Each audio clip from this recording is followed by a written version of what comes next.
Бектас Сайя сахнаға шақырылады. Абай Құнанбайұлы, шегіртке мен құмырсқа, шырылда ол шегіртке аршып жүріп ән салған, көгалды қуып гүлайттап, қызықпен жүріп жаз салған.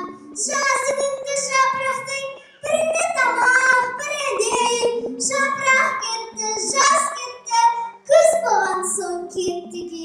Жылы жаз жоқ, тамақ жоқ, өлгеннен не пайда? Суға тоңған қардашқан, ойын қайда, ән қайда? Мұнымен тұрмады, қар көрінді, қыс болды, саушыл сорлы бүкшейді, тымақ қиын іс болды. Секіру қайда сүрініп, қабағын қайғы жабады. Сабанда жатып тән жиған, құмырсқаны іздеп табады. Секіріп келіп жығылды, аяғына бас ұрар. Қарағым, жылы тамақпен жас шыққан жасыра.